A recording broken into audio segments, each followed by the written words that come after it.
हाय nurses, कैसे हैं आप? I hope you all are doing good. और आजकल हम अपने यूट्यूब चैनल पे कैनेडियन पाथवेज की बात कर रहे हैं exclusively for those nurses who want to immigrate to Canada as a registered nurse. अब देखिए, जब आपने अपनी बीएससी नर्सिंग या जीएनएम कंप्लीट कर ली, उसके बाद से आपको चिंता हो जानी चाहिए कि अब मुझे अपनी ज़िंदगी में नेक्स्ट क्या करना है। Well Navkiran is here to guide you, so इसलिए आपको बिल्कुल भी फिक्र करने की ज़रूरत नहीं है। आज इस वीडियो में हम डिस्कस करेंगे कौन से इमिग्रेशन पाथवेज हैं नर्सेज के लिए फॉर द ईयर 2025 एंड 26, जिनको यूज़ करके आप एज अ रजिस्टर्ड नर्स या एलपीएन कनाडा में काम कर सकते हैं। तो चलिए वीडियो को स्टार्ट करते हैं। तो सबसे पहले हमारे पास 2-3 ऑप्शंस होती हैं जिनको यूज़ करके हम लोग as a registered nurse Canada में काम कर सकते हैं या इमिग्रेट कर सकते हैं कनाडा में। अब जब मैं आई थी कनाडा में तो मैं पीआर के बेसिस पे आई थी। एक्सप्रेस एंट्री नाम का एक प्रोग्राम होता है। अब इस प्रोग्राम की रिक्वायरमेंट ही ये होती है कि आप एक ग्रेजुएट होने चाहिए। अगर आपकी पोस्ट ग्रेजुएशन है तो बहुत अच्छी बात है, उसमें आपके जो नंबर हैं वो और भी जुड़ जाते हैं। जैसे आपने मास्टर्स कर रखा है तो you will get extra points, plus you should have done general IELTS with 778 score. तो बेसिकली 8 जो है वो लिसनिंग में होता है, 777 बाकी के मॉड्यूल्स में होते हैं। अगर आपका ये स्कोर है, 3 इयर्स का एक्सपीरियंस मैंडेटरी है इस प्रोग्राम के लिए।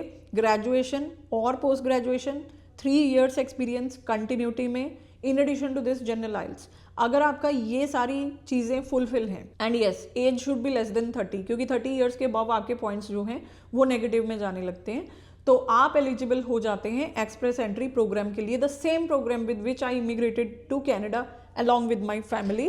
तो ये ऑप्शन 1 है नर्सेज के लिए। If you are meeting this criteria you should come on PR visa to this country. Even provincial nomination program is one program which is running in Canada.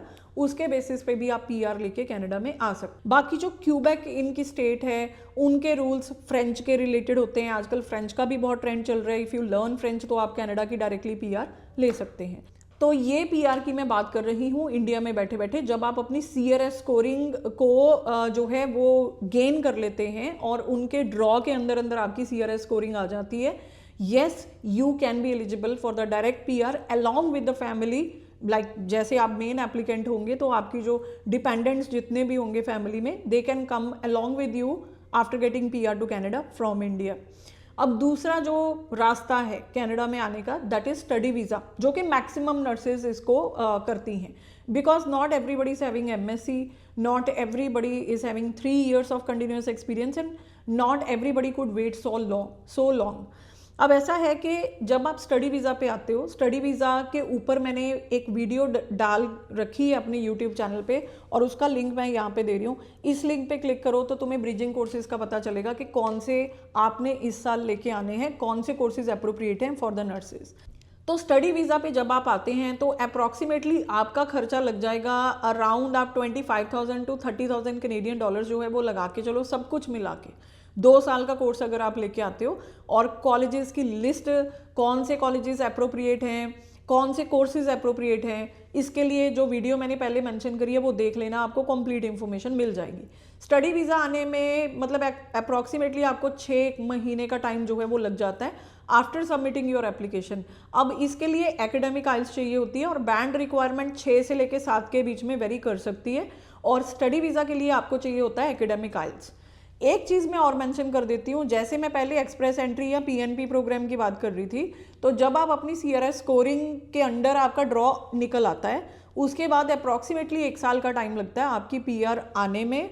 CO PR उसको हम लोग बोलते हैं, invitation जो हमारा होता है, और कनाडा आने में मतलब 1 साल का समय जो है वो लग जाता है, जबकि स्टडी वीज़ा आपका 6 महीने के अंदर अंदर आ जाएगा बड़े आराम से। अब इसके बाद जो हमारा तीसरा पाथवे होता है, दैट इज़ वर्क परमिट। ये थोड़ा सा डायरेक्ट भी मैं बोलूँ या इनडायरेक्ट बोलूँ, मतलब ठीक ठाक सा पाथवे है। बहुत कम नर्सेज हैं जो इसको लेती हैं, इस पाथवे को।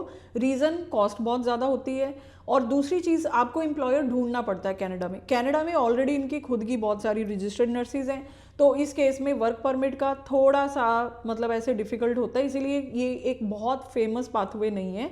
इसके कुछ इमिग्रेशन एजेंसीज हैं इंडिया में जिनके डायरेक्टली लिंक हैं भी इधर के हॉस्पिटल से, जो जेन्युइन वाले हैं। तो यहाँ के हॉस्पिटल ज़्यादातर जो वर्क परमिट इशू करते हैं वो LPNs के लिए करते हैं, RNs के लिए कम वर्क परमिट इशू होते हैं।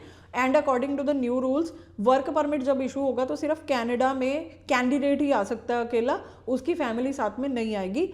अर्लियर ये होता था कि अगर वर्क परमिट इशू हुआ है तो इंटायर फैमिली आ सकती है, बट अब ये रूल जो है वो ख़त्म हो चुका है। तो वर्क परमिट में भी आप लगा लो कि आपके इंडिया के हिसाब से 25 से 30 लाख रुपए जो है वो लग जाते हैं।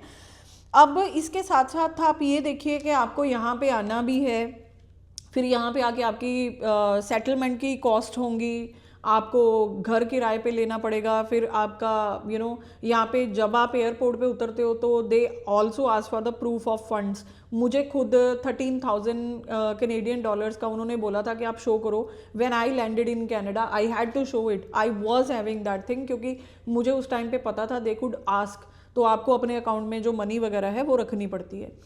अब ऐसा है कि अगर इन पूरी चीज़ों को समराइज करें, अच्छा वर्क परमिट के लिए आपको मे बी और मे नॉट जनरल आइल्स जो है वो रिक्वायर्ड होता है, बट बैंड रिक्वायरमेंट बहुत कम होती है 5 to 5.5, तो वो इजीली आप फुलफिल कर लेते हैं।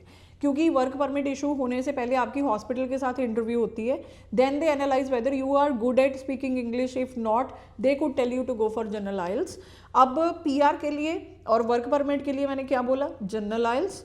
PR के लिए 777-8 जनरल आइल्स जो है वो चाहिए होती है, जबकि वर्क परमिट के लिए 5 से 5.5 बैंड की ही रिक्वायरमेंट होती है। अगर हम स्टडी वीज़ा की बात करें तो एकेडमिक आइल्स एंड जो रिक्वायरमेंट होती है बैंड्स की, it could vary from 6.5 to 7 depending upon which type of course you are getting. अगर स्टडी वीज़ा पे आ रहे हो तो 6 मंथ्स में आपको पता चल जाएगा वेदर यू आर कमिंग और नॉट।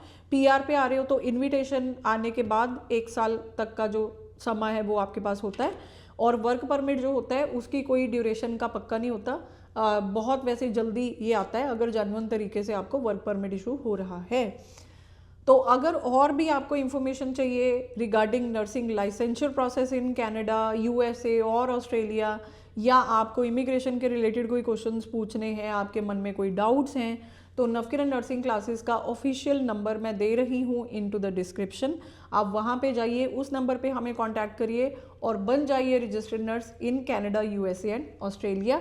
मेरे इंस्टाग्राम हैंडल को फॉलो कर लीजिए क्योंकि वहाँ पे भी बहुत इंफॉर्मेटिव कंटेंट आता है। और इस वीडियो को शेयर करिए अपने उन फ्रेंड्स के साथ जो आने वाले साल में कनाडा में इमिग्रेट होने का सोच रहे हैं। Thank you so much, take care.